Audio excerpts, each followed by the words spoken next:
I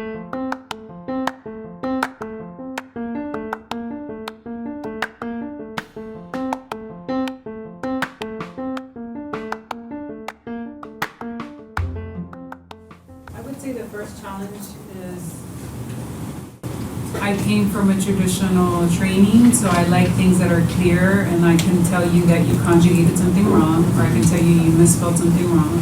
The ambiguity I see makes people want to distance themselves, or makes us want to try to make the rubric so specific so that it feels comfortable, like the specifics of grading other things.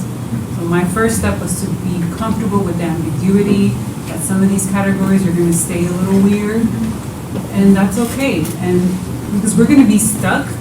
I mean, how long have we been trying to improve this rubric? I mean, like now we're getting into years. So at some point we have to stop and say, I'm comfortable, it's not complete, it's not completely correct, but now I need to, because now we're never going to apply it. How long have we been working on this? And I think you are absolutely right, because there is a balance in between making it specific and also leaving room for the instructor to decide what is important For that specific category. And if we make it too strict, we are also interfering in what needs to be taught and the way the instructor needs to use that rubric to grade their students. So I think it's a difficult balance to reach in which we have something that the instructor understands, but at the same time that I can interpret it based on the way I taught my students and what I did in class, and I can use it with my point of view of the rubric. And I think that's a plus, not something that we should consider as a flaw of the rubric, from my point of view. Those two things, the personal grading and the rubrics are, and it's a dialogue that you have to establish with the rubric based on the way you talk. And like any dialogue, it's going to be recursive, right? It's going to have to keep going. And so, you know, it's like all of us have heard when we were writing our dissertations. The best dissertation is one that's done, right? Because it can never be finished. Right? And, you know, that's the point with the rubrics as well. As we're working with the rubrics, we've got what we've got right now, apply it. But there's also space to always keep recursively having that dialogue with it, right? Because we learn new things, right? The rubric should be as alive as what we're expecting our students to be. Right? We're expecting our students to show them being more than automatons when we're doing this. So we can hold the same criteria to the rubric itself. It has to be living and breathing, and to ourselves. Yeah, and as long as our students know what it is that we're asking them to do, Yes. then I think we're good each time as we go. Yeah. And then if that needs to be modified for the next time, then we make it work and we make sure that the students are aware of the next time as well for the criteria.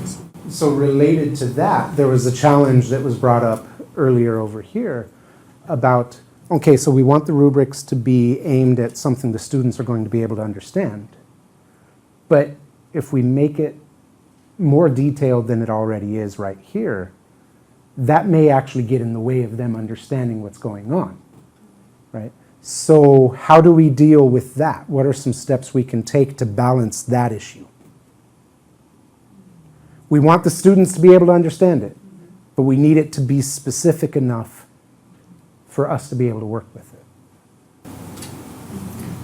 Thinking about something, maybe it won't make any sense for you, but sometimes I don't know if some of the things I'm grading are natural as the learner to be doing that, and it has nothing to do with the instruction or with anything, so I shouldn't be maybe grading that. So for example, rephrasing. You know, it's natural that, you know, or repairing when needed. That's something that all learners do, right? And then you know, what is the effect of the class in that? Is that something that is natural in the learners, so they all are doing that. And I don't know if it makes any sense. Or for example, the word searches or stuff like that. It's all learners do that. So sometimes I have a hard time with that. What is it that we can grade about that aspect? Something that is already brought in by their IC in their first language, right? Because we all repair, we all do word searches. So what is it about those that we can score validly on these assessments? Maybe whether or not they're successful.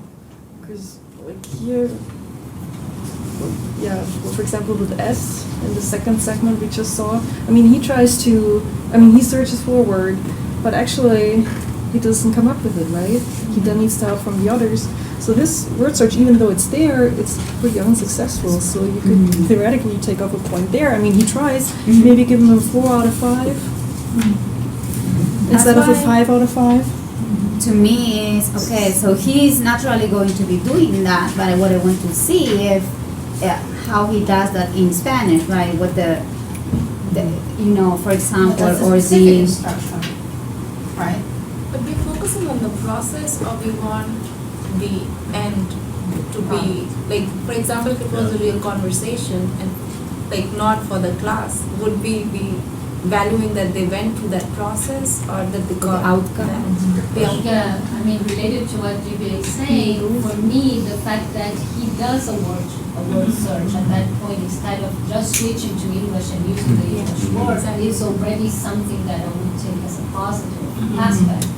Maybe, as Catalina is saying, it's not completely successful because maybe the word is something that the student should know at that point and he doesn't know, so there is not 100% success in there. But the fact that the student didn't just switch to English at that point, try to look for the word in Spanish, that's already something that I would. But at the same time, the context is a test, so you are supposed to be. I don't know how much the effect of the test is there also. It's there. It's there. Well, they know they're being recorded, right? And since you're giving, Actually, more than just not switching over to English, the fact that he had to initiate the repairing process indicates that he understands it's not right, which is actually the most important thing, because some students don't even realize the error and then continue on and then causing the misunderstanding of the listeners with that noticing. Whereas he does clearly know he shouldn't be doing this word, so that's actually a very positive sign. And I would add on top of that I think we could recognize Spanish word searches and English word searches as being kind of a Venn diagram. There's things that are obviously similar, and the embodiment is likely to be very similar, gaze off and stuff like that. But there's specific resources for the languages for doing researches and word searches, such as the kinds of fillers that you're going to use, the kinds of things that you kind of stutter on. Because when we do word searches, we tend to stutter a bit, right? What you stutter on might be very different between the two languages. So for these kinds of things where the practice, or let's say action rather than practice in this case, is more or less the same and is brought in from the IC from the first language, we can then be focusing on the language-specific resources for conducting those actions, right? Now, at this level at 142, that might be too much to ask. It may be something that's easier to look at higher levels, but that's one area that I would look at in that case, right? A word search done with doesn't come across as particularly Spanish, right? I mean, maybe it does. But I mean, that's one of the kinds of things that we could then look at, is language-specific resources there. I have a comment and a question. So for your question, how to make it more specific for students, I think we can do objectives. We have IC objective, very specific for students. What do you mean topic development? What do you mean clarification? What do you mean? And I think for students in 142, we do have those very specific. So I think that's the way to do it. And the question is about topic development. So we teach students, you see that, you can ask questions, you can comments, you can expand on your own, all these different ways to do it. But in your rubrics, you have non-applicable, meaning that if no situation, they don't do it. So for example, there can be a conversation, student just ask question and respond, ask question and respond. There is no topic developed at all, but then he still get full point because the other thing is non-applicable. So topic development, I think non-applicable is a problem. You see, you want student to make comments, you want student to explain, sure, right? But if he doesn't do it, he just asks questions like 1-for-1 student do that all the time. We want to then to expand. But if you have non-applicable in here, means that you don't have to do it. I thought about that, and I thought that that maybe if we require that the student do something in each area, and not count it because it's not there, but more like take points off because it's not, because in this area they didn't do any. For example, we have 3 areas that we are grading. They are expanding, clarifying, and participation. So if they didn't do anything in expanding the topic, then I don't know if it's a good thing to have, it doesn't apply, rather than. Well, but we don't use the doesn't apply when it's needed and the student didn't do, right? How do you define needed? I didn't respond your question, I don't expand it. Well, but I mean. I would suggest that just not applicable for qualification and participation makes sense, which is for topic. Well, but topic expansion, we now, take that for out. instance, when I was judging S on that segment, S doesn't ask a question, right? Yeah. But I would say it's not applicable. He's answering a question and he's expanding on his own answer. So at that point, yeah, but I mean, there can be, if you were evaluating a 2-minute segment, I wouldn't say that it's specifically required that a question is asked on those 2 minutes. The conversation can move on very smoothly with expansions, and you don't need a question to be asked. So I think again, if I say the student never expands, of course I'm not going to say not applicable. I'm going to say 3. So that's on my judgment to say for that interaction, the student should have expanded and he didn't. But for asking a question, that was perfectly fine for that specific part of the interaction, and I can say not applicable. So I think it's an evaluation that is related to how the interaction evolves and not, so I think it's more on us to distinguish how much that was needed, and I need to put a 3 because it was that not part, there. how much is needed, that would be very hard, if you give this to other people to grade. That's what I'm thinking, how other people can interpret this. Yeah. But I agree that when we say not applicable, that affects, I mean, if a student does not do something, he gets more than the student who tries to do it and then is not successful, and we put a 3 or a 4. So I agree that there is a problem with the not applicable, always. But we couldn't just think of a way to get rid of it because the not applicable needs to be there. What Yes. about? Unnecessary. So it's not about applicability or not, it's the necessity of it. So in one case, questions were not necessary, right? And then another case, So that may be- it's a hard decision to make, I know that. I was going to say, could we say, because I think the problem is like having not applicable there, but also each conversation being unique and not everything would be done in each conversation. So could we do like does 3 out of these 4 at least? And that gives you Actually, that's the what my flexibility. rubrics do.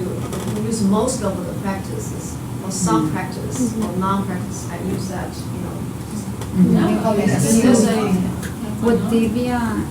What she was suggesting earlier in the group is instead of having grades for each specific things, have a grade for that section category based on what was done. Right. So maybe having 3 is 5, or more. I don't know. like the one you have for 300. Yeah, we The one tried you developed that. for 300. you Yeah, can we have a lot of I stuff think- inside, and it gives you a grade for Then the frequency, category. et cetera. That's what I meant. We give a grade for expansion and a grade for Yeah, that clarification. was let's our put them together. first rubric. Uh-huh. The first version of this rubric that we designed with Kevin and Miriam was like that. Uh-huh. But then it was really hard because you do 3 out of 4, but then how successful you do it, there were other components that just the frequency wouldn't cover. So we decided that, and if the student only asks questions and doesn't do the other, but it's, there is how important is that specific commenting or asking questions for that specific interaction? We were not covering that. So that's why we decided to separate them. And after a while, we noticed that it was easier to grade that way. But of course, we still have that question that we should require them to do a minimum, and we don't have that. I think they can still be separated, but maybe instead of numbers, it can be no, kind of, yes, and then. Smiley faces and frowny faces. Yeah, no, yes, yes. Most of the time, none of the time, can't do it yet. I don't know. That's for I'm the trying to self-assessment. figure out. No, I know, but we Yeah, but can it could be incorporate used it. also for the. I don't know if it changes anything. Yeah, Maybe we it's the same. need to try it out. I think that's a suggestion that we need to change the rubric, try to, for instance, the holistic grade, we decided to get rid of it because using it last semester for me was like, I'm penalizing the good students and I'm giving a prize to the students who do not interact very much because, when you balance the interaction, the student who was not doing anything is getting more points than he should. So we got rid of that. So I think it's trying it out and seeing how it works. Maybe can we look at Mom's rubric and Sure, many times already. I know, but with this one together Oh, to see, I have exactly three categories. I use most, the some, and which is what we're just saying, yeah. Something that's been very helpful for me and that can be can partially address what we're talking about is the student reflections. That the students, after all our conversations, have a self-reflection, which is a few hundred words. And you can kind of take their lead almost, because if they bring up, I didn't repair well here, I didn't, have the vocabulary, then we're saying that we speculate a lot and we don't know what they're talking about. We sort of can, especially if you give them the directions that you should be very specific and point to specific moments and say what was going on. And we can evaluate them more based on what they're saying. Yeah, but the reflection is not based on the rubrics, it's based on the objectives you give to them. You look at the objectives, you have done that or not. I think Yeah, the we're reflection is looking- based on the My students are objectives as well, reflect on but also on their the rubrics. self-assessment. Mhm. Yeah, The because they reflection use is also based on the self-assessment. Right, they do the self-assessment and then the reflection for the first conversation, and then subsequently they already know what the. Yeah, because this is not only the rubric, they have to self-assess themselves Well, I- there, so they kind of. I ask them to reflect based on their objectives I give to them. Because you have very specific objectives, Yeah, I right? mean, Like every class practices, has but a- this one, the objectives This is are in these. general, Yeah.